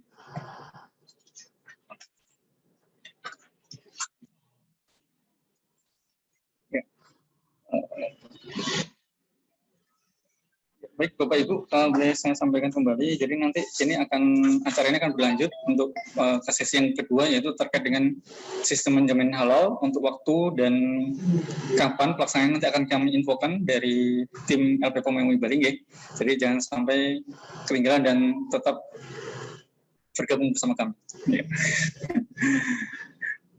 Karena pada sesi yang pertama ini kita baru sesi awal di mana kita akan menyampaikan cara pengisian, yaitu pengajuan sertifikat halal di LPPOM MUI Bali. Ya, silakan Bapak Ibu kalau ada yang mau ditanyakan kembali.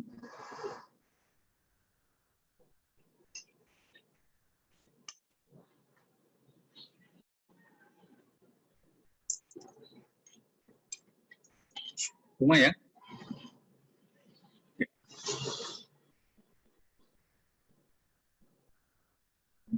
Halo. Baik, masih ada yang ingin bertanya? Jika tidak ada yang ingin bertanya, kami akhiri acara sosialisasi. Ya, mungkin semuanya sebelum ditutup, Baik, saya selaku pribadi dan mewakili lembaga, sebelum acara yang ditutup, pertama mengucapkan terima kasih kepada semua Bapak Ibu yang telah mengikuti acara ini. Terus tidak lupa juga kami sampaikan terima kasih kepada LPPOM MUI Pusat yang selalu mensupport dan mendampingi kami. Yang berikutnya adalah teman-teman dari LPPOM MUI Provinsi Bali yang tidak dapat kami sampaikan satu persatu. Terima kasih atas dukungannya.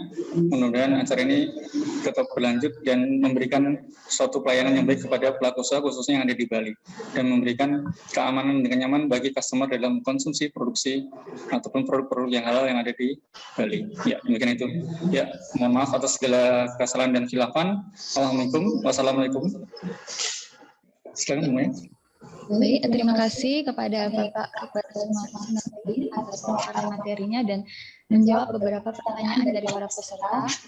Untuk informasi sosialisasi selanjutnya dengan materi yang lain, insya Allah akan kami jadwalkan di minggu depan. Bapak Ibu bisa mengupdate kegiatan program kami di media sosial kami, bisa di follow, ada Instagram kami di lppom.mui.bali. Akhir kata kami ucapkan terima kasih kepada narasumber dan juga kepada para peserta yang telah meluangkan waktunya untuk hadir di acara sosialisasi hari ini. Mohon maaf bila ada kekurangan ataupun salah ucap. Semoga ilmu yang diberikan hari ini bisa bermanfaat bagi para peserta semua. Sampai jumpa di acara sosialisasi minggu depan. Selamat.